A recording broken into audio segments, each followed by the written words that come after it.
用微光照亮夜晚，用温暖温润心灵。亲爱的朋友们，欢迎来到微光夜读。我本以为找到了绝世好老公，没想到他竟设计害我家破人亡。重活一世，我依旧选择和他结婚，因为这一次我要送他一份大礼。接下来开始我们本期故事，记得点击订阅并开启小铃铛。我瘫痪在床的第3个月，往日爱我入骨的老公露出了他的真面目。他站在我的床前，冷漠地看着我，文文，车祸那天你就死了，该多好啊！没想到你命这么大。他的语调温柔亲昵，就和从前与我相爱时一样，可说出口的话却令人止不住恶寒。你说你这副样子，还拖累的你妈妈也走了。不过你放心，你妈还有你的葬礼，我会风风光光办了。毕竟你们家的财产马上就都是我的。我和丈夫李明伟结婚才1年，还记得车祸的那天，他兴致很好，说要给我一个惊喜，带我出门。路上却发生了车祸，他只受了些轻伤，而我坐在副驾伤得严重，成了植物人。卧床的时间里，他一直陪在我身边，悉心照料，对着我流泪自责。亲戚朋友见了都忍不住夸赞他。我本以为这一切是意外，却不料会听到他这样的一番剖白。这个男人从头到尾都在谋划吃绝户。我知道他家人贪财，却没想到竟会狠下心杀人。亏我从前竟愚蠢地以为相亲遇到了真爱，被他蒙在鼓里不说，还害得我妈一病不起，撒手人寰。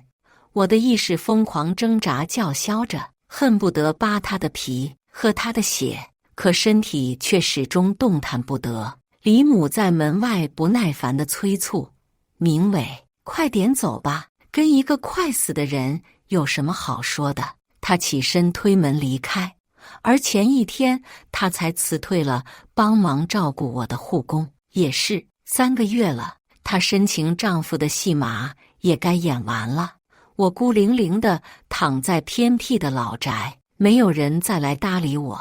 这还是当初他假惺惺说环境好，有利于我康复，特意怂恿我妈把我安排在这里的。4周静悄悄的，我麻木地感受着生命1分1秒的流逝，最终彻底陷入无尽的黑暗之中。等意识回笼时，我有些恍惚，我竟然重生了，又回到了和母亲同住的别墅里。文文，你怎么了？叫你怎么不应呢？我呆呆地看着眼前的人，眼泪不自觉夺目而出，愧疚、恨意和失而复得的喜悦占据了我的大脑。我冲上前，紧紧抱住了他。妈妈，妈妈，你还在真好。您不会知道我有多后悔，有多想你啊。傻孩子，怎么突然哭了？结婚多高兴的事儿啊，咱可不兴哭。我妈一脸无奈地给我抹着眼泪，还是那样温婉宽和的模样。结婚？我抬头看了眼日历，此时刚好是我和李明伟举办婚礼的前1个月。我和他是半年前相亲认识的。我原本很排斥相亲，奈何我爸走得早，我妈身体又不好，她时常念叨着怕我将来孤零零的没人依靠，于是我屈服了。当时的我还很庆幸能遇上李明伟，他长得斯文秀气，脾气好又孝顺，人也上进，是一家大型跨国企业分公司的副经理。更重要的是，他对我关怀备至，将我宠上了天，端茶倒水，从不让我做任何家务，说怕我累着。逢年过节，给我准备双份的惊喜，说要弥补相识前错过的时间。所以，即便他家境不算好，我和妈妈都认为他是最完美的伴侣，甚至连身边的亲戚朋友也是这样想的。我们交往了2个月，很快便订婚住到了一块儿，准备年底结婚。那时的我一头栽进了爱情的漩涡，却没想到掉进了一个蓄谋已久的陷阱。还好，一切都还来得及。这一次，我会让那一家子付出代价。嗡嗡嗡嗡，手机里进来2条简讯。我是李明伟的前女友吴玲玲，我有事想跟你说，我们谈谈好吗？上一世，也是这个时间点，我收到了他前女友的消息。那次我是怎么做的呢？我自问是个不爱干涉伴侣私人空间，也不爱追问过去的人，所以我从未怀疑他什么，只是在他回家之后给他看了这2条信息，而他向我发誓只爱我一个，会处理好以前的事，然后连夜出门买了花和项链哄我开心。可笑的是，我当时竟然真心以为自己是他心里最特别的那个。我收拾好心情，约了吴玲玲在一家咖啡店见面。大约半小时后，我又带着怒气和兴奋回到了家。李明伟下班回来的早，和往常一样迎我进门，走过来亲昵地搂着我说想我。见我不耐烦地将他推开，他似乎才察觉到我的异样，一脸宠溺地关心我：宝贝，怎么了？怎么不高兴？我冷眼看着他虚伪的嘴脸，将手机里的短信调出来递给他，说说吧，怎么回事？他很是紧张我的模样，隐隐还有些怕事情败露的慌张。我跟他都是过去的事了，现在真的没什么，你相信我。可我怎么听说他现在在你公司上班，还对你殷勤得很？他就是我的同事而已，我怕你误会才没有说，你不要生我的气。这人当真撒起谎来不打草稿，轻拿轻放，谁不会呢？我没有要追究你的过去，也可以不生气。这样吧，你换个工作，否则这个婚还是别结了吧，免得有人3天2头给我发些有的没的。我装作什么都没怀疑，一本正经地看着他，像是真心为将来着想一样。文文，我马上要参加总经理考核了，这个机会我等了很久了。这个人爱钱、爱名、爱利，好不容易熬出头了，怎么可能轻易放弃？果不其然，他又接着开口，我马上找借口辞退他，好不好？我也不想这时候逼得太紧，逼急了他，要是起了疑心，可就不好玩了。于是我装作被他哄骗住的样子，眼见他松了一口气，又趁机罚他婚前都去书房睡。这样心机深沉又歹毒的男人，我恨不得能立刻杀了他，一刻都不想多见。没过几天，我又一次收到了吴玲玲的简讯，我有了李明伟的孩子。紧接着又发了一张怀孕报告过来。我没有想要拆散你们的意思，只是觉得这件事你应该知道。你知道吗？他跟你说加班要晚些回去的时候，都是和我在一起，言辞要多绿茶有多绿茶。若是放在以前，我看到这些消息，只怕会伤心欲绝。但这次，我只想着名正言顺闹一场。李明伟这时候正在上班，我也不愿意多跟他废话，只截了个图发过去。不过10秒钟，他便立刻打电话进来：文文，我马上回来，我们当面聊。那就去你爸妈那儿一次性说清楚吧。我只丢了一句话，随即挂上电话，又接了我妈一起过去。李父李母显然听他们的宝贝儿子说过了，见到我们进门，很是热情讨好的样子。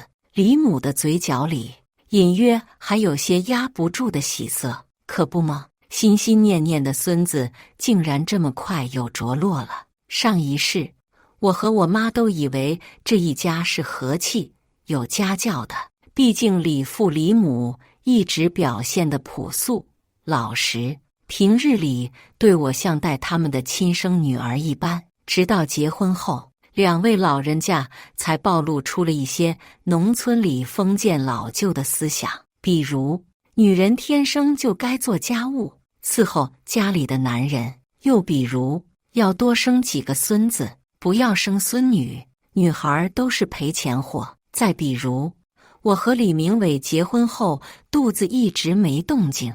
李母隔三差五对我阴阳怪气，说怕我断了他李家的香火。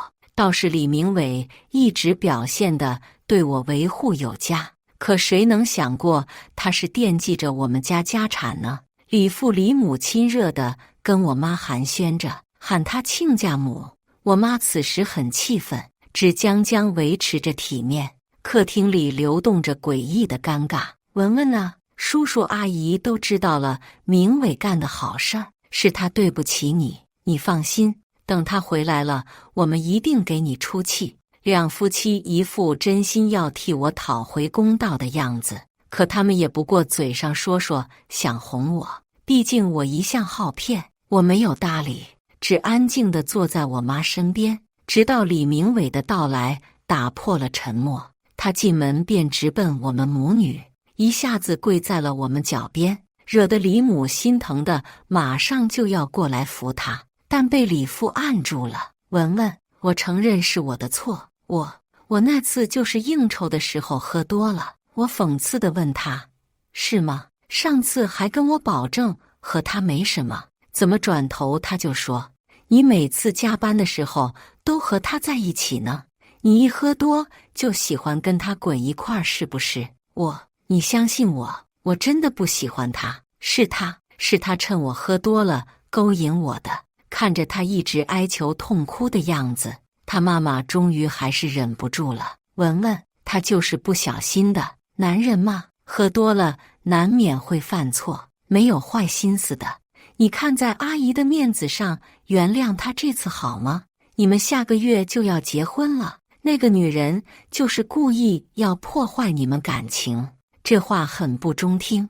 眼见我妈眉头越皱越紧，就要开口，我立马拦下她。我故作委屈极了的样子，阿姨，做人凭良心，我对你们多上心啊！自从跟他在一起，比他对你们还孝顺，买好的，用好的，处处替你们打理好。他倒好，还去外面勾三搭四，我还得惯着。男人喝多了就该犯错，怎么，叔叔也有这毛病？说着，我又意味深长地看了他一眼。别看李父一副老实憨厚的农民样，还真的有这毛病，不干不净的就没消停过。这还是我婚后才知道的，平日里我都笑眯眯的。李母被我这少见的尖利模样吓得一时语塞，摆着手不知道说什么，只憋得一张脸通红，看向李父。他立刻跳出来装好人，文文呐，叔叔阿姨没有恶意的，只是见你们郎才女貌的，实在不忍心就这么闹僵了。那你就说你要怎么办？那就退婚吧。不行，一家三口异口同声的拒绝，神色慌张。倒是李父第一个镇定下来，文文呐，有话好好说，不要冲动。说着，他又看向我妈，亲家母，孩子小不懂事，做事冲动，你得拦着呀。他俩都订婚这么久了，都住一块儿了，这要是分开了以后，人家说起来多难听啊。李母接过话来，就是，文文，你都是明伟的人了，少不得以后亲戚街坊还要说三道四的。你说你将来还怎么找对象？会被嫌弃死的。这话听着着实恶心人，但显然戳中了我妈内心的担忧。她面上露出了些许迟疑，他们或许还以为我是那个好拿捏的恋爱脑吧。妈，你坐着别管，我来说，我一个死过一次的人了，还年轻富有，日子过得潇洒，怎么会怕什么流言蜚语？这就不需要你们操心了。如果我非要退婚呢？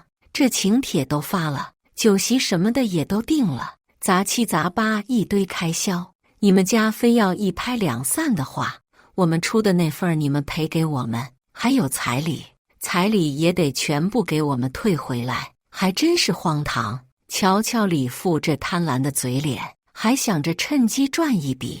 当初彩礼便是他一直在边上撺掇说，马上就是一家人了，不如用彩礼给我跟李明伟装修新房用，那钱这会儿估计早就被他挥霍干净了。李明伟面色愁苦，一脸深情地求我甚至怀疑他能立刻去死来证明自己的专一。文文，我真的知道错了，你给我一次机会吧，我只爱你一个，我保证不会有下次，你再信我一次吧。好，我可以给你一次机会，只不过关注我，每天更新精彩故事。李明伟眼睛立马亮了，你说不管什么我都答应。那个孩子你让他打掉。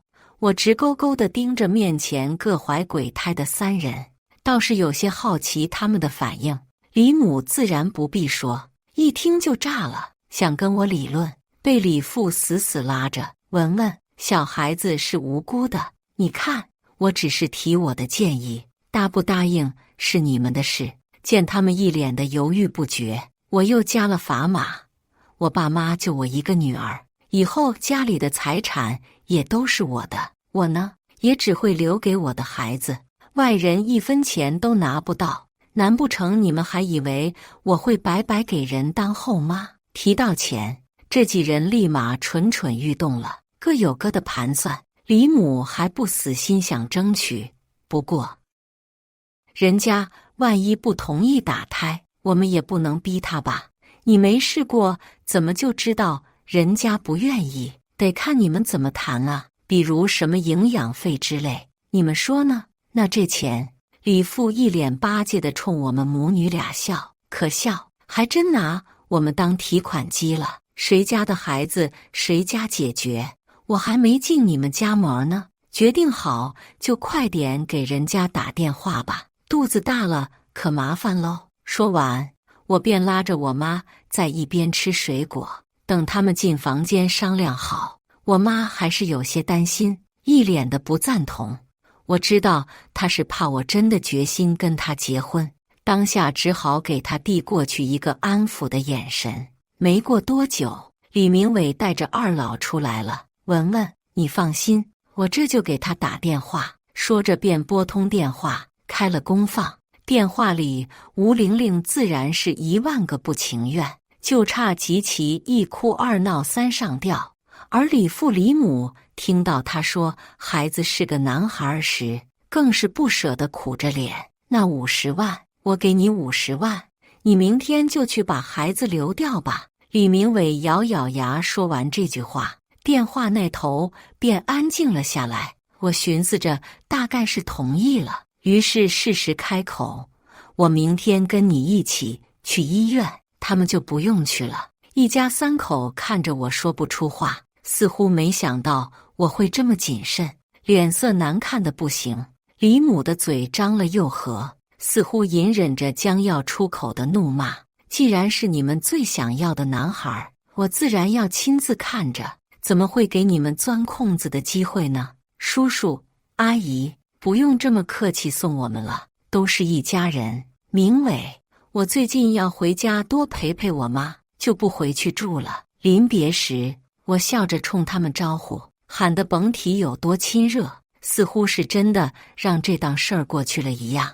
只是他们的脸上却只剩强颜欢笑。50万加一个孙子，得多心疼啊！上车后，我妈忍不住开口了：“哎，之前还觉得他们一家都是老实人，没想到今天真是开了眼了。想起来就来气，别气了，您就放心吧。这样的人家我可不愿意嫁。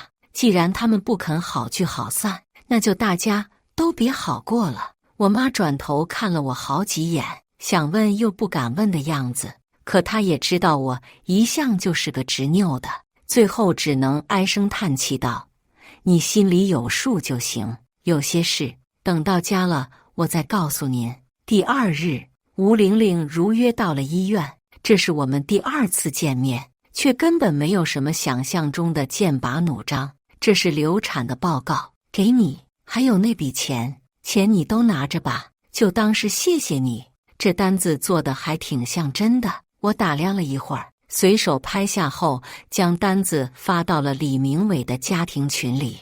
总得最后让他们看一眼这无中生有的孩子吧。什么怀孕、流产，都是我跟他做戏给那一家子看的罢了。顺带着也让我妈亲眼见识下他们的真面目，免得之后她还觉得我胡闹。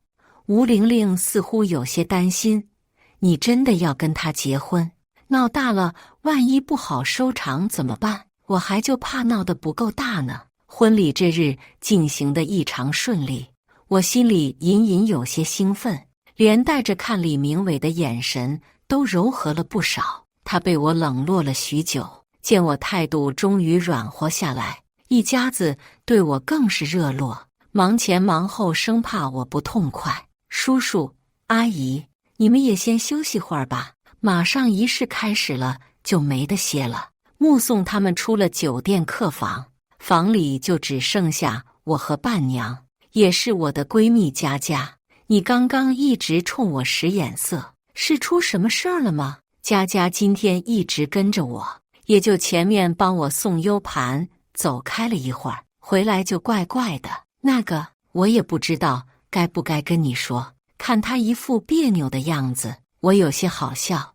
直说呗，咱俩谁跟谁呀？那我直说了，刚刚我路过那边的客房听到的，李明伟爸妈拉着他在里面嘀咕，说什么？说你家这边来的人多，酒席都加桌了，到时候钱要多问你要些。然后李明伟就说什么，你们马上就是一家人了，到时候你的还不都是他们家的。他说完又小心地看了我一眼，补了一句，我就是觉得这话听着有些奇怪，没别的意思啊。他这么一说，我倒是想起来了，上一世佳佳也是好心提醒过我的，只是当时我被甜言蜜语冲昏了头，根本没放在心上。我还嗔怪他想太多，有点不高兴他挑拨我们夫妻感情，所以后来他就没怎么跟我联系过了。这会儿回想起来，更是恨不得给自己几个嘴巴，竟然为了这么个人渣，伤害身边真正关心我的人。佳佳，谢谢你，你说的我都明白，放心。晚上6点的时候，我和李明伟去了宴会厅门口迎宾。今天来了不少人，40桌，大概400-500人的样子。我和他们合影时的假笑也逐渐僵硬。祝你们新婚快乐，百年好合，早生贵子。我看着面前这个人笑得真诚热切，只觉得有些讽刺。6点30分的时候，仪式终于开始，司仪热了许久的场子在这一刻响起最热烈的掌声与欢呼。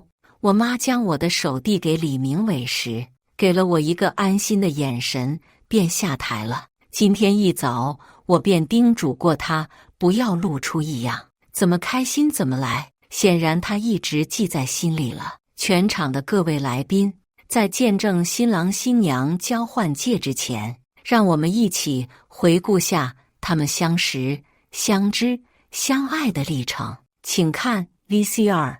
影片前1分钟很平常，都是他怎么讨好我、照顾我、宠爱我的生活场景。台下时不时传来暧昧的起哄声，可1分钟后，画面一转，气氛瞬间变了。昏黄的灯光下，柔软洁白的大床上，依旧是2个身影动情的亲吻。宴会厅里瞬间被不可描述的声音惊得鸦雀无声。带小孩的家长面红耳赤地捂着孩子的眼，又顾不上耳，忙得不可开交。宾客中时不时传来一阵阵压抑的惊呼，不为别的，只因为影片中的其中一位主角正是李明伟，而每个场景中另一个主角却是面容、身材各不相同的男人。没错，就是男人。等李明伟回过神，想要冲向总控台的时候，2分钟的影片戛然而止，定格在他动情时的恶心模样。他一向完美端庄的表情渐渐皲裂，在灯光的映射下，一会儿黄一会儿白的很是精彩。还有台下的李父李母，隔着些距离都能感受到他们的僵硬、尴尬、窘迫。但他们似乎除了隐私被公开的恼怒之外，对他们的宝贝儿子是个同性恋这件事毫不意外。原来早就知道啊，还真是蛇鼠一窝。有人开始窃窃私语起来，这人看不出来呀，玩这么花，好家伙，这是骗婚吧？明明是个 gay， 我天，好辣眼睛啊！赶紧发群里给大家分享一下。我转头扫了一圈台下宾客们的反应，都好好的坐在位置上，这枚炸弹的效果比我预想的还要好。毕竟人的天性就是爱八卦。我努力把这辈子最伤心的事都回忆了一遍，才压下快要抬起的唇角，挤出了委屈难过的眼泪。我哭得梨花带雨，装作无意地捧着手里的麦克风，好让全场都能听到，冲着李明伟愤怒地质问：你说这里面的人是不是你？你说呀，李明伟，你还是男人吗？其中一个男的我刚刚还见过。我一副恍然大悟的模样，看向台下某张桌上那个半小时前还在祝我新婚快乐的人，是李明伟的同事。宾客们顺着我的视线，也齐齐将目光汇聚向了那个起身准备离开的身影。被这么多人看着，他显得有些手足无措，一声不吭，闷头往门口跑，途中还被什么绊了一跤。我妈适时地冲上台，揽着我，安慰我。可谁能想到，伏在她肩上的我正笑得浑身发颤。平时总是笑容满面的人，发起火来还有些唬人。李明伟，还有上次那个怀孕的女人，你出轨的时候，跪在我们面前，哭着求着说自己会痛改前非。那你来说说，这又是怎么一回事？脸面都不要了吗？果然姜还是老的辣。台下又一次哗然，大概都没想到他不久前刚出轨过一个女人，还怀孕了。一时间众人的目光变得更炙热了，一个个都像看猴戏似的盯着李明伟。这时李父李母也反应过来了，跑上台站在他身边给他撑腰。亲家母，有话好好说，这么多人呢，这肯定不是我们家明伟。之前的事我们不是也已经说清楚了吗？谁是你亲家母？李母的声音越来越低，似乎也知道自己说的话太过苍白，站不住脚。李父倒是硬气，直接拿起话筒赶客。说起来，台下的都是亲戚朋友，没人想撕破脸。慢慢的，大家也就依依不舍地离开了。眼下宴会厅里大部分都是两家亲近的人，或许是想通了今晚的事，李明伟冷静下来，在开口时话里满是恶毒跟冷漠。姜文文，这一切都是你搞的鬼吧？戏也唱得差不多了。我直起身，回身看向他，笑得无比讽刺。你根本就不喜欢女人，真是难为你还对我献殷勤这么久。你还有你的家人，捞了我家那么多好处，还合谋起来骗婚。我想想，是看我们家没男人，想吃绝户谋我家财产吧。话音刚落，李父李母便有些沉不住气了，甚至还想对我动手，叫嚣着骂我污蔑他们。姜家的亲戚也不是吃素的，这下还有什么不清楚？纷纷上前护在我跟我妈身边，跟他们吵作一团。至于李家的人，或许是也觉得没脸，只站在一旁看戏，没什么表示。除了钱财，你们还想找个女人给这个歪屁股的男人生个孩子，算盘打得可真响。那这个影片呢？你从哪儿弄来的？李明伟不回话，只有些偏执地盯着我，显然他想不通我怎么算计的他。影片关我什么事？或许是你喜欢拍给大家看呢，也不怪他没想到，毕竟连我跟吴玲玲联手的事儿他都没看明白。吴玲玲第一次给我发简讯的那天，约在咖啡厅见面，为的就是这些影片。说吧，你一个前女友找我是想说什么？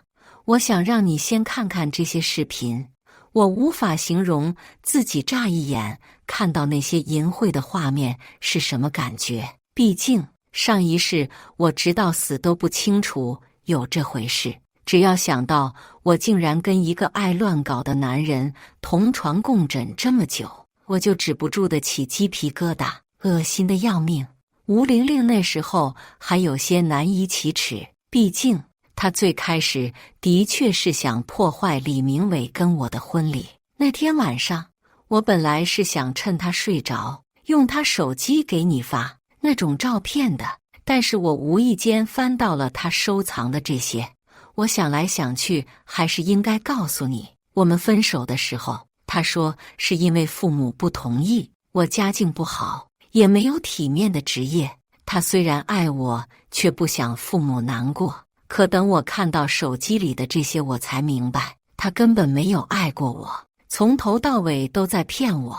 也是这时候，我萌生了一个复仇的计划。原本我打算找个私家侦探查他的，现在倒不必费那番功夫了。这些影片已经足够毁了他。不管怎么说，我都要谢谢你，希望我们能合作愉快。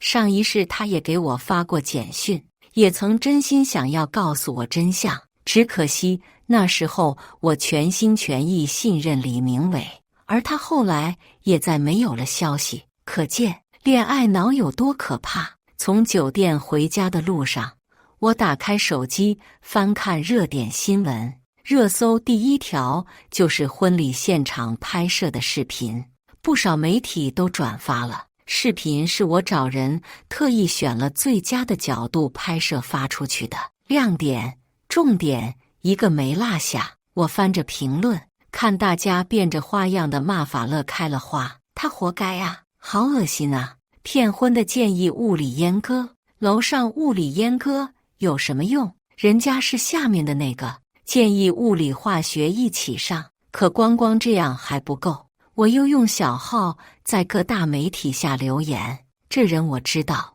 祥瑞公司的副经理，想不到人模狗样的，不止骗婚，他家很贪财，新娘家就只有母女俩，还很有钱，你懂的。跟新娘在一起之后，还出轨了另一个女生，那个女生还有孩子了。不出半小时，井号同性恋骗婚吃绝户井号的词条很快被刷上去，舆论沸腾，他的姓名、家庭、经历被扒得一干二净，甚至连去酒吧鬼混的照片都被人翻出来了。谁能忍住不上去唾骂几句，夸一句极品渣男呢？他不是最看重名利钱财吗？这下也算是以另一种方式出名了。妈，我们明天出发旅游吧。事情闹得大，晚上脱身的又太容易，整晚我妈都有些心神不定。毕竟那一家三口并不像是会善罢甘休的人。为了安他老人家的心，我决定带他出去玩一阵子。但其实我并不怎么担心，没记错的话，婚礼结束的第二天，追债的就该上门了。李父好赌好色，利滚利欠了100多万的债，李父李母肯定是没钱还的，所以上一世天没亮，李明伟就被他爸妈叫走了。可惜他平日花销大，账户上根本没多少钱。最后两父子厚着脸皮找到了我跟前，还是我帮着填上的窟窿，这也是他们家不舍得和我闹掰的根本原因。不过这一回没我帮衬着，李明伟又少了50万，只怕是要焦头烂额，什么都顾不上了。果然，行程开始的第二天，我就收到了佳佳的好消息。你知道吗？李明伟一家真的是倒大霉了。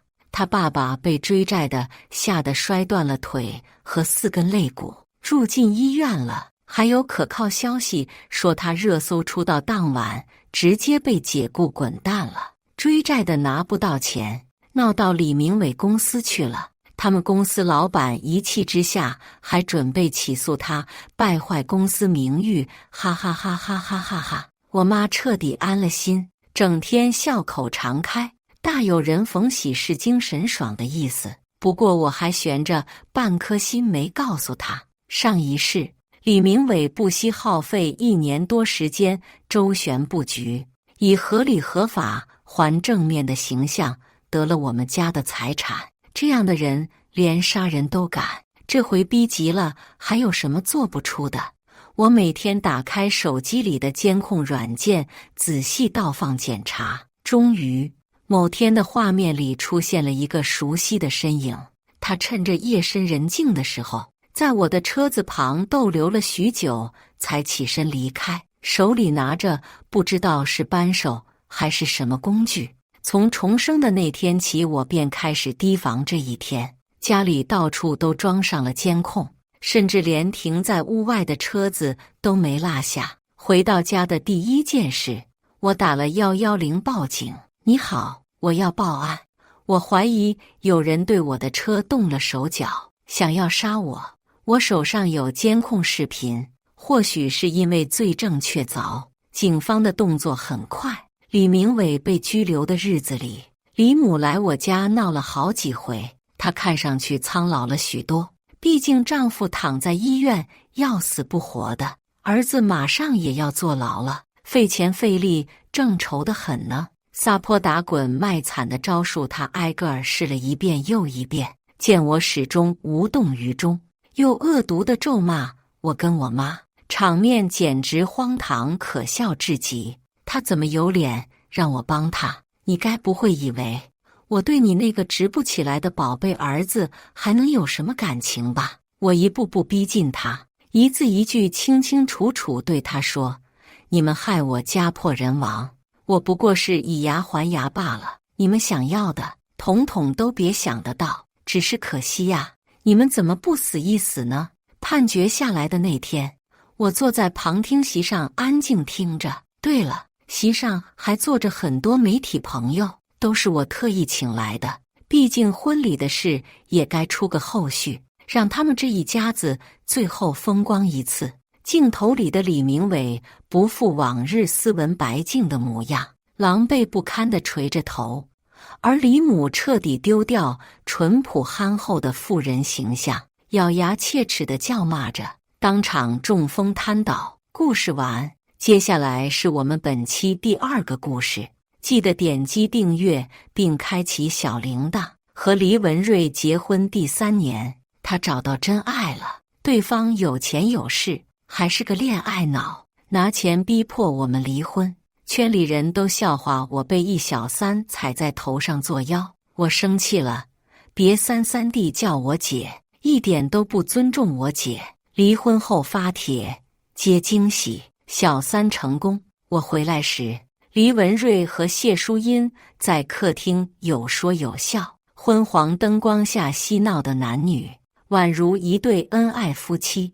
我和黎文瑞的婚姻已经烂透了，谁也不比谁高贵有真情，但这位可不同了，是他的真爱。两人嬉戏打闹，滚作一团，难舍难分。阿瑞，别碰这儿，痒。咯，满是的旖旎和娇俏。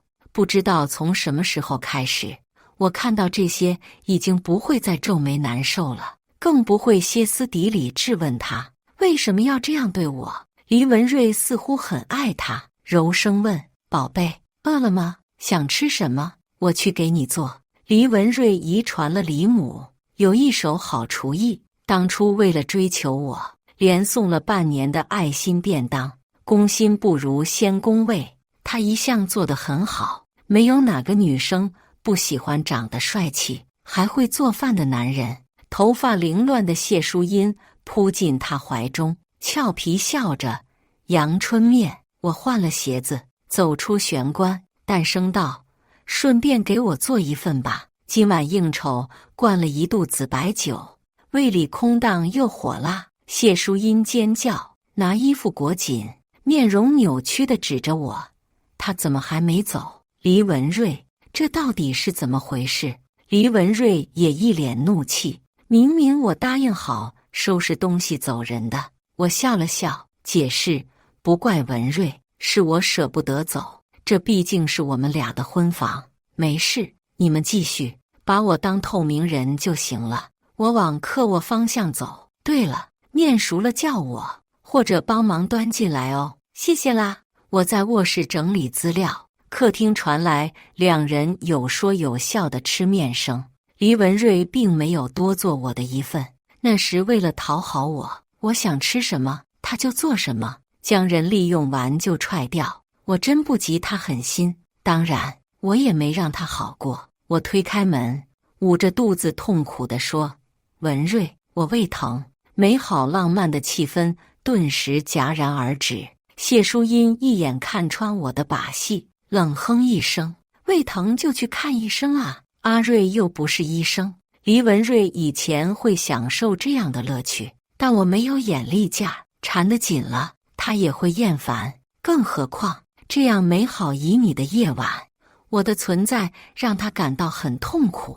他不耐烦地皱眉：江以东，大晚上的，你能不能别在这里装？我说：我没装，我今天被李总灌了好些白酒，可能胃病犯了，现在太晚了，我怕开车路上出事。你没装个屁，我跟你说得很清楚，我不爱你，你是铁了心给我添堵，故意的吧？我扶着门框的手慢慢攥紧，深吸一口气。黎文瑞，你在外面干什么？我都不管你，但你也不想被人知道。黎文瑞生怕我说出什么得罪谢淑音，眉间阴郁不已。几秒后，他负气起身：淑音，谢淑音毫不客气：黎文瑞，你今天要是敢动一下，我就不理你了。他每次有事，你每次都要去，你拿我当什么呀？要不然你俩过去吧，喜欢我干什么？小公主有点子脾气，啪地扔了筷子，环抱着胸，嘟着红唇。只听咚的一声，我一头栽在了软绵绵的地毯上。醒来时，我在医院，医生说是胃痉挛，天刚破晓，空无一人，但医药费已经交了。我把账单揉成一团，稳稳投进垃圾桶。生意场上有句老话，不松口是为了更丰厚的利益。还有一句话，商人不讲感情，只讲利益。婚姻腐烂的开始，我提过离婚，黎文瑞没有得到想要的利益，并不同意。如今他想和我离婚，没有得到更大的利益前，我暂时也不会同意。我和黎文瑞的婚姻从一开始就是腐烂的，他有目的、有计划地接近我。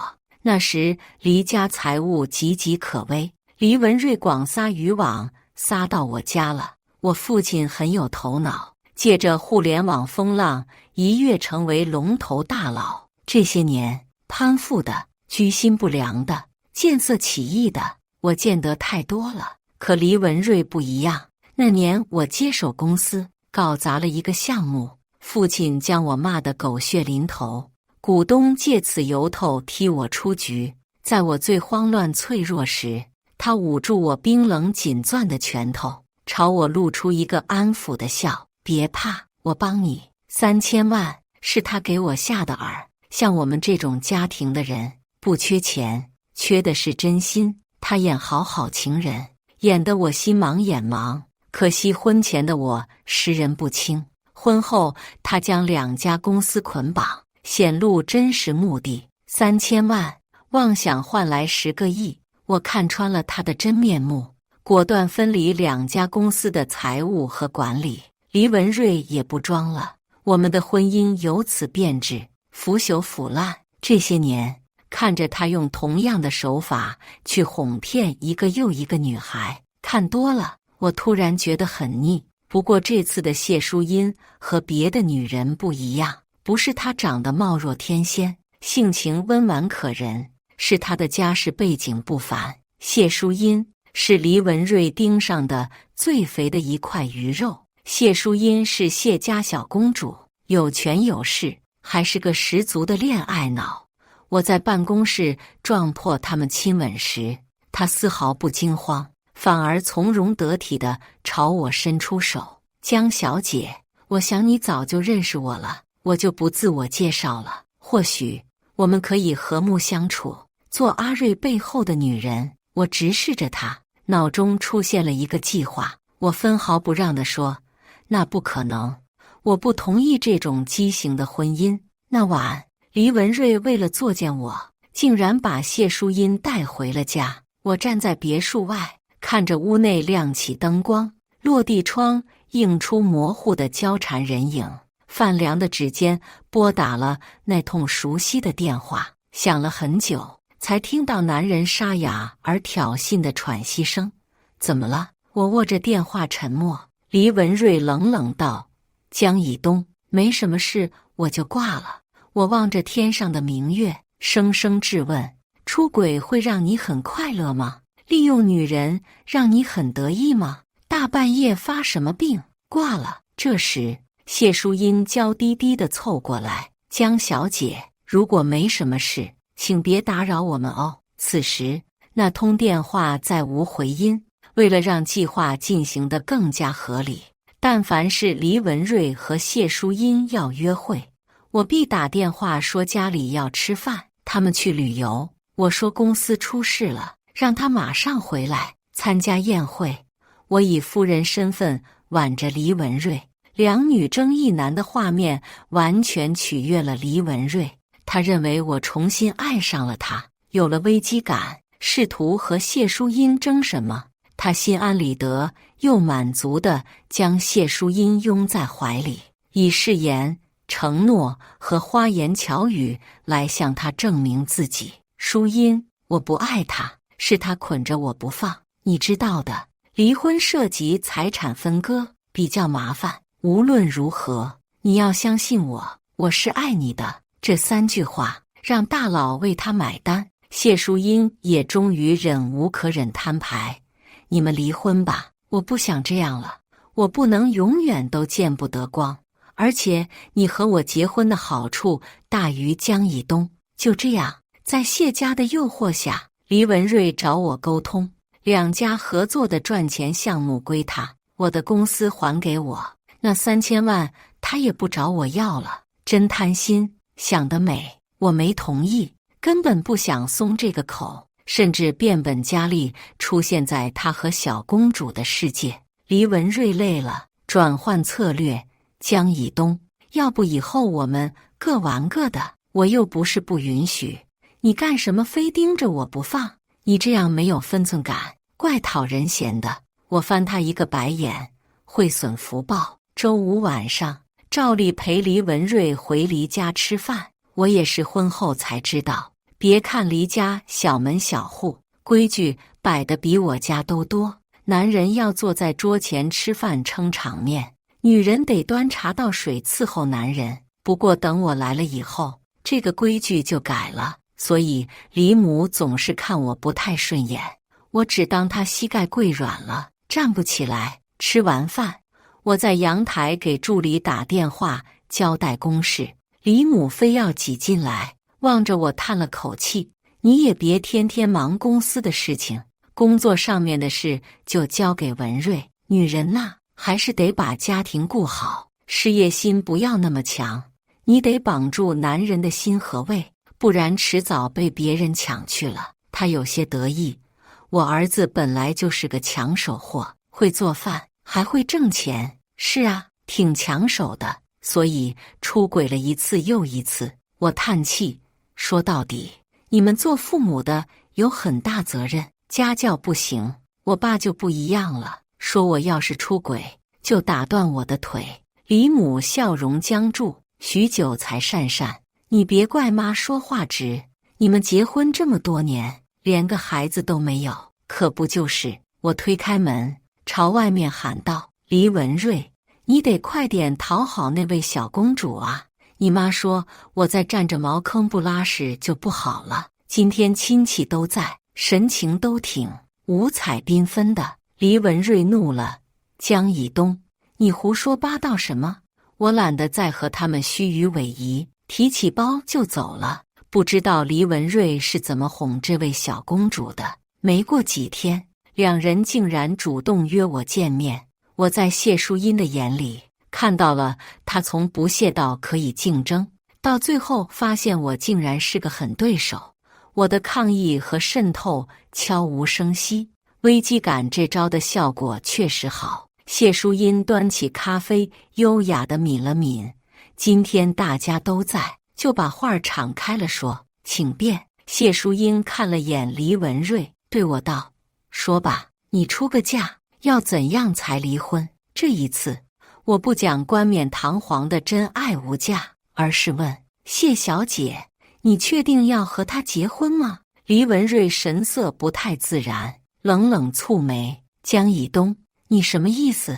离不离一句话，别扯其他。”谢淑音打断他，笃定的点头：“确定，我们是真爱。你和阿瑞是联姻，怎么懂有爱情延续的婚姻？”我有些想笑，目光看向黎文瑞，他躲开了。他为了哄谢淑音，美其名曰把曾经的一切简化为联姻二字。好，那就当联姻吧。只听谢淑音继续说：“话说你们结婚这么久，阿瑞有给你做过面吗？我在他心里不一样，我喜欢什么，他就给我做什么。你们以后生出来的孩子，能有一个完整幸福的家庭吗？体面放手吧，对彼此都好。”谢淑音每说一个字，黎文瑞眼中就多一分得意的挑衅，似乎在说：“江以东，你那么冷静又怎样？我还不是骗了个买单的冤大头。”我懒洋洋点头：“行啊，只要分的钱到位，什么都好说。”谢淑音眼中闪过一丝鄙夷和嘲弄，随即化为高高在上的傲慢：“你也不过如此呢。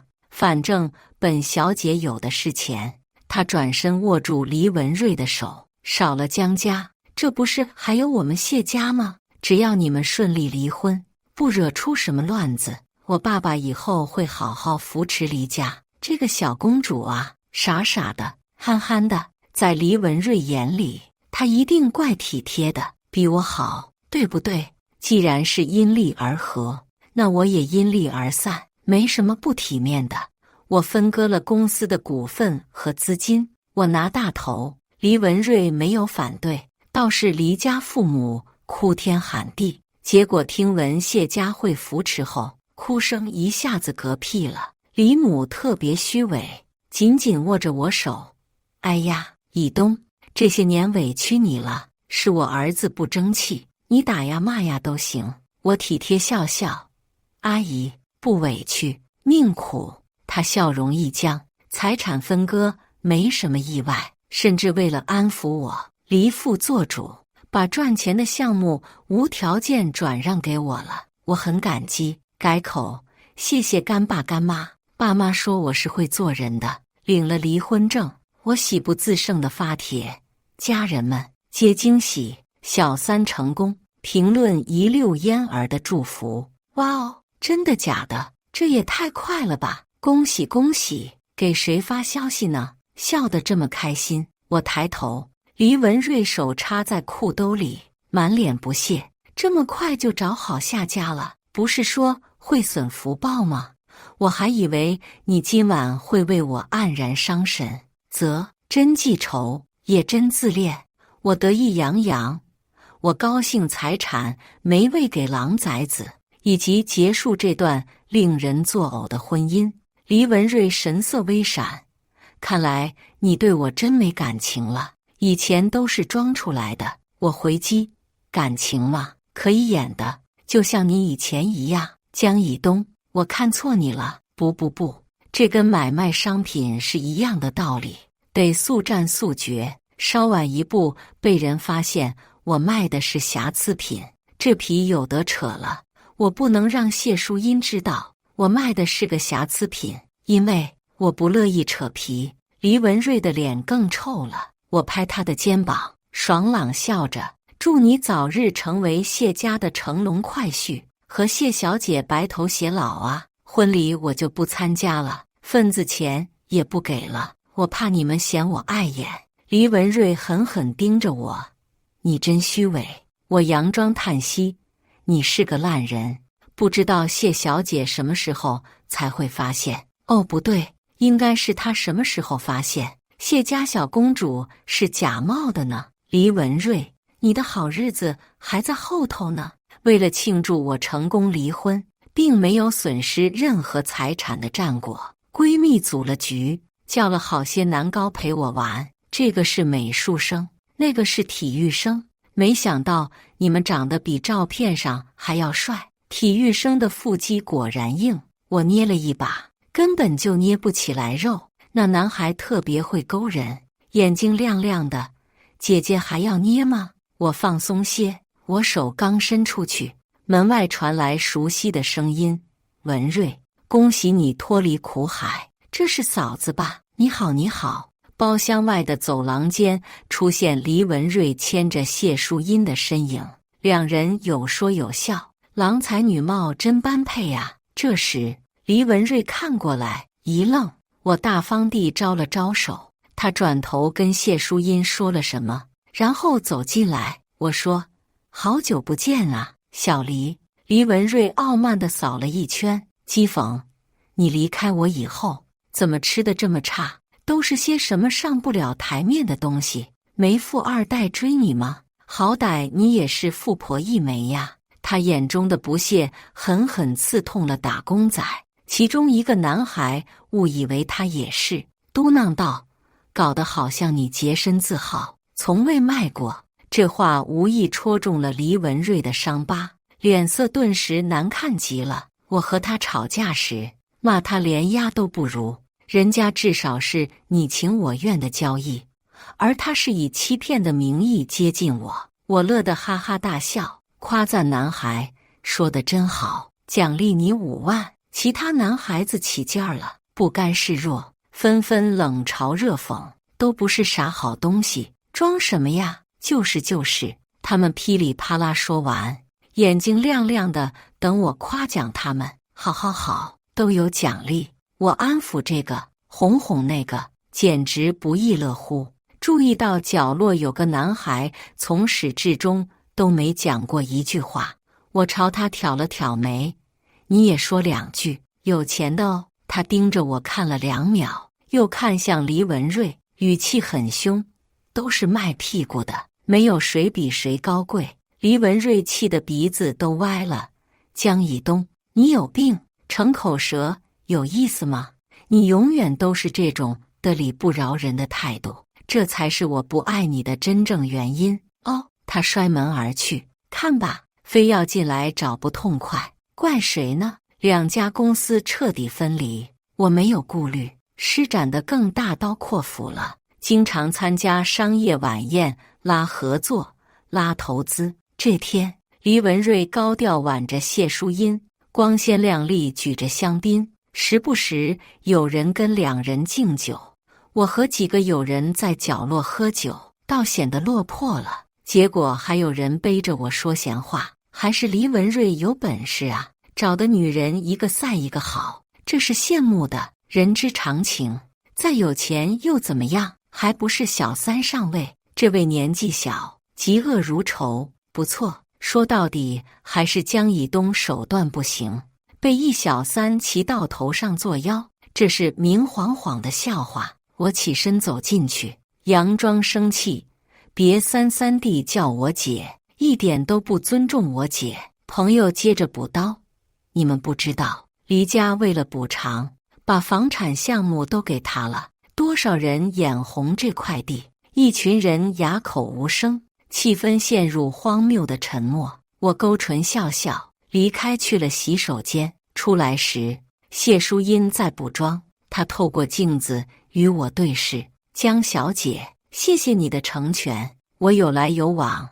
不客气。听说你要带黎文瑞回去见谢老爷子了，恭喜啊。谢淑英：确实应该恭喜，毕竟我帮你摆脱了渣男。我本来打算走了，听到这句话回头：那你后悔了吗？他意味深长地说：做自己想做的事，怎么会后悔呢？我从不后悔自己的所作所为。我感慨，她真是个敢做敢当的女人。我们前后脚离开，迎面碰到端酒的侍者，以及不远处的黎文瑞。谢淑英脚一歪，朝侍者倒去。我太阳穴突突的疼，这个女人真的很碍眼啊。只见谢淑音倒在红酒中，梨花带雨。江小姐，你为什么推我？黎文瑞听到动静奔过来，将人紧紧搂在怀里。谢淑音伸出纤纤玉手指向我，哭哭啼啼：“阿瑞，他欺负我！”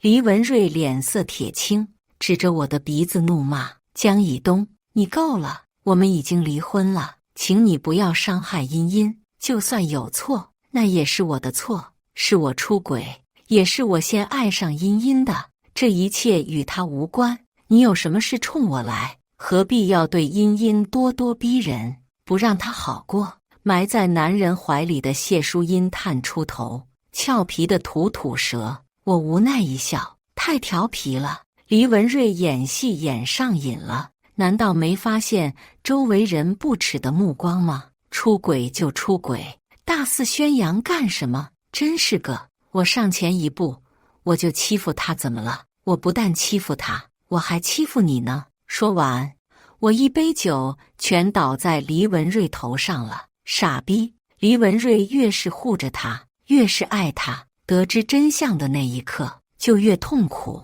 我要他期望越高，摔得越狠。最近黎文瑞跟我杠上了，我看上的项目他要抢，我的合作伙伴他也要争，似乎就是为了给谢淑音出气。小项目无所谓，但最近一个大型的项目，我和黎文瑞同时递了竞标企划书。招标公司正是谢氏集团，曾经是夫妻，如今是竞争对手。我们之间暗藏锋芒，谁都想撕咬彼此的肉。这天晚上，我请相关人员吃饭，被黎文瑞撞见了，在无人的角落，他发出鄙夷的腔调：“哟哟哟，想不出办法，这就准备陪睡了。不过，别人吃得下你这口吗？”他上下打量我，毕竟穿正装是没有女人味的。作为你的前夫，忘了教你如何勾引男人，我感到很是内疚。我失笑摇摇头，我们又不是你，不会饿了什么都吃。你说你呀，除了造黄谣、利用女人，你还会干什么？他被激得脸色瞬间铁青，随即又笑了起来。一日夫妻百日恩，看在咱们曾经好过的份上，告诉你一个内幕消息，这次的负责人是茵茵的哥哥。这哪里是提醒，分明是赤裸裸的炫耀。见我目光微闪，他得意地笑了。你乖乖求饶认输，说不定我会分你一口汤喝。如果你非要和我竞争到底，我一定会让你死得很难看。他高高在上，已然手握大权。我笑了。黎文瑞这个人呢，虽然长得好看，但空有一副皮囊，脑子不太好。要不然怎么结婚半年他就飘了？以为两家公司有合作项目就能拿捏住我。我第一次发现他出轨时，我指着他衬衣上的口红印，质问了他几句。他喝多了，人也飘了，口吐真言：“江以东，你以为我真喜欢你呀？还不是看在你家财产的份上，就你满脑子都是算计，无趣的女人，我压根就看不上。笑话，图我的钱，还沉不住气，处处诋毁我。这样的脑子，可不就是笨吗？怎么能干大事？而我笨就笨在恋爱脑，过于重感情了。事到如今，我也庆幸他的聪明用在风花雪月上面，没用在正事儿上，这也让我有机可乘。想到这，我从容地说：“鹿死谁手，还不得而知呢。”好啊，他微笑，那就让我们拭目以待。周四，谢氏集团公布竞标结果，我赢了。这个结果在我意料之中，黎文瑞却沉不住气，直接冲到我的公司，当着所有人的面，脸色铁青的破口大骂：“江以东，这到底是怎么回事？是不是你在背后做了什么手脚？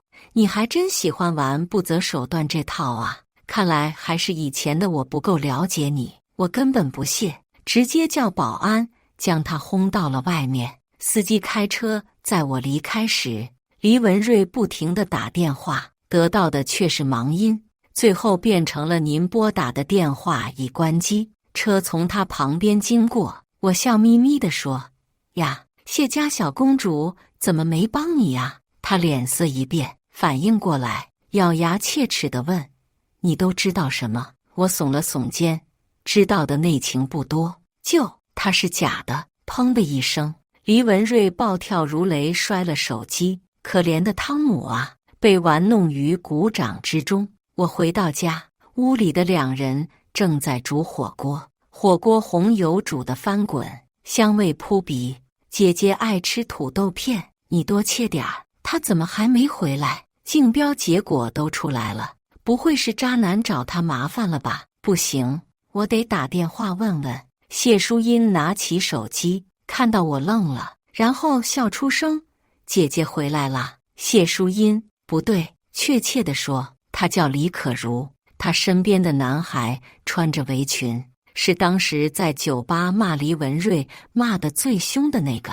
两人是龙凤胎姐弟，但长得不像。高中那会儿，我跟着母亲做慈善，得知这对才8岁的龙凤胎父母双亡，无依无靠。我恳求母亲资助他们上学，原以为没有交集，直到黎文瑞出轨了。所谓的婚姻不过是一场虚伪的利益。我在酒吧借酒消愁，喝到满是泪痕，是李可如温柔地帮我擦脸，轻声细语问道：姐姐，你还记得我吗？诚然，我不记得他了。他眼中含泪，笑着说：没关系，能再次见到您，我就很开心了。姐姐和弟弟是知恩图报的好孩子，得知我深陷水深火热的婚姻，毫不犹豫和我演了一场戏。谢家确实有谢淑音这么个人，她在很小的时候就出国了，几乎没几个人见过她。她是我们唯一的武器，也只有这个身份能让黎文瑞走入陷阱。所以弟弟用尽手段认识了谢淑音，恳求他帮帮自己。他听完始末，一双狐狸眼笑得很坏，毁我名声可不是小事，所以你要拿出我瞧得上的诚意。记住，你在跟恶魔做交易哦，宝贝。我不知道弟弟拿出了什么诚意，我只知道李可如成了谢家小公主，没人敢拆穿她。我们3人围着餐桌坐下，我拿出2张银行卡，这里面是2000万，你们先用着，不够再跟我说。你们准备一下，明天离开。黎文瑞是不会放过你的，他这人不会让自己吃亏，肯定会想办法报复。李可如低下头，动了动嘴皮。我知道他不想离开，我看向小的，你愿意跟你姐姐走，那就一起，不愿意就留在国内读书。弟弟不善言辞，话总是很少。不用，谢小姐让我在这里等她。那好，你跟着谢小姐，我就放心了。我曾问过他们之间的交易，弟弟死活也不肯说。如果没有他们，我肯定会被黎文瑞扒掉一层皮。我欠他们的实在太多了。将所有的事安排完，我笑着问两人：吃啊？怎么不吃？李可如抬起头，眼睛红红的。姐姐，我不想走。我给两人夹了菜，平静地说：走吧，公司要改革，再加上黎文瑞你在，我无法分心。等一切都解决好了，我去接你回来，好不好？竞标落选，黎文瑞的日子不太好过。为了这个竞标项目，他在其中花了不少的钱，再加上之前李可如每天都给他洗脑，让他各种瞎投资，说谢家一定会帮他的。如今投资的项目等不来资金，逐渐亏空，形势越来越差。听说最近追债的人讨上门来了，吓得李母嗷嗷大哭，每天在家里拍着大腿骂我不是个东西，骂我们江家一群黑心玩意儿，骂谢淑音是个小婊子，骂来骂去，总归是自己的儿子没有错。黎文瑞忙着减薪裁员，好不热闹。我趁火打劫收割一波，赚了一大笔钱，怪爽的。这天和合作伙伴约在餐厅谈合作，吃到一半就听到外面的嚷嚷声，让我进去见见李总。10分钟不，5分钟就足够了，或者是你让李总宽容几天，我一定会筹到资金的，求求你们了。看在我们多年合作的份上，那是黎文瑞吗？胡子拉碴，西装比腌菜还皱，我都快认不出来了。我看向李总，不见见。李总似笑非笑，有你在，我哪敢见他呀？我笑了，生意场上就是这么现实。如果不是我足够清醒，那被利用完踢出局、家破人亡、跪在门口哭的人就是我了。等我出来时，黎文瑞竟然还等寒风萧索的外面。是了，他这人对能给自己带来利益的东西足够有耐心。见到我，他愣了愣，似乎顾不上什么了，直接拽着我衣角：“以东，你帮忙让我和李总见个面。”看来真是病急乱投医，连我都求上了。见我没有说话，他继续哀求：“当时是我不对，是我错了，我求求你帮帮我好不好？你知道我爸妈年纪大了，我真的不忍心他们流落街头，像条狗一样摇尾乞怜，真狼狈。”我问：“难道你忘了当初是怎么算计我、伤害我的？”他眼神闪躲，我步步紧逼，将他逼退到墙角。“你算计我，我算计你，很公平。你觉得我会帮助你吗？在你心里，我是什么很贱的冤大头吗？”我说完转身就走。黎文瑞气急败坏地喊道：“我就知道你不会帮我的，我就不应该求你。看我的笑话让你很得意吗？对了，江以东，我知道你和李可如的关系，你觉得我会放过这个贱人吗？”我回头怒目而视，黎文瑞，你想干什么？我干什么？不过是以其人之道还治其人之身。我要让贱女人知道背叛我的下场，我不会让你们好过的。江以东、李可如2个贱人，哈哈哈哈！我一巴掌扇在他脸上，打到他往后踉跄几步。我冷冷地说：“如果他出了什么事，我一定会让你陪葬。不只是你，还有你的父母，以及你们整个黎氏，我绝不会放过一个。你要明白。”我江以东说到做到。李可如没有去机场，黎文瑞找人绑架了李可如，还好我的人来得及时。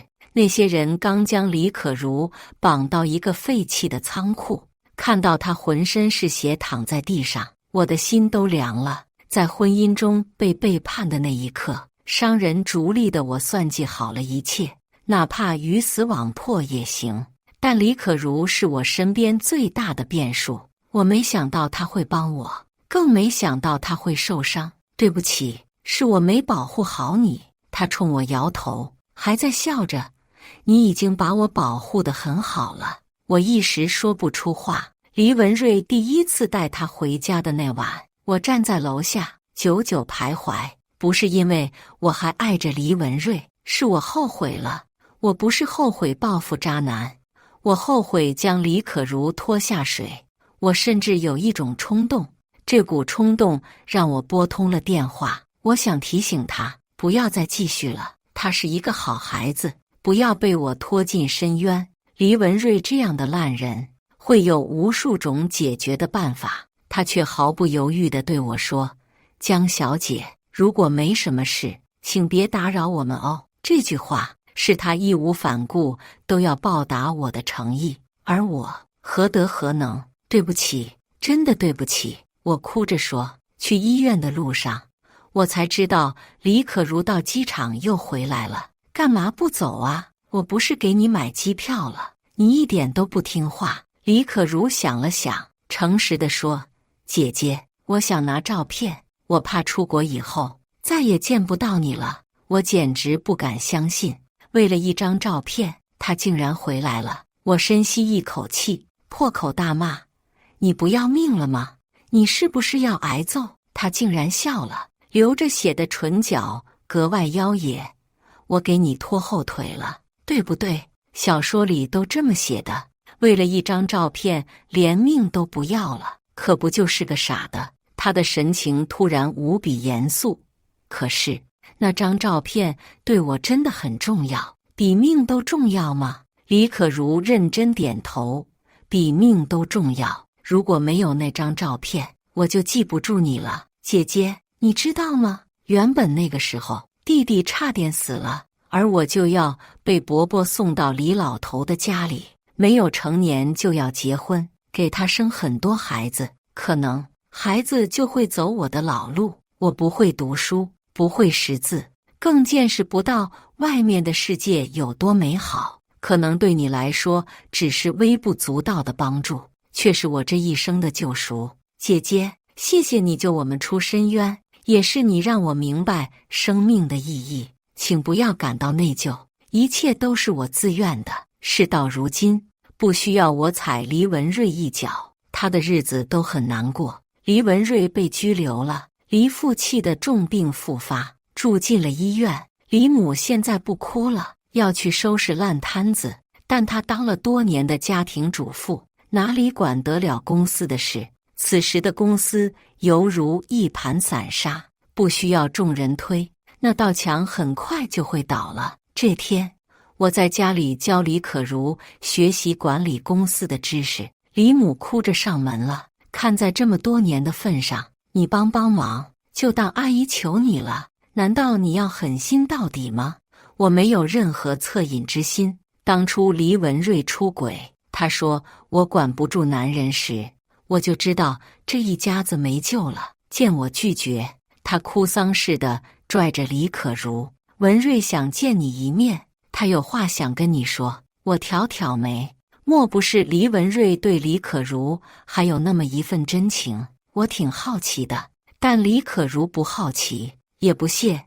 见我干什么？不想见。哦，对了，麻烦您帮我带一句话给他。什么？跟他待过的每一分每一秒都让我感到恶心。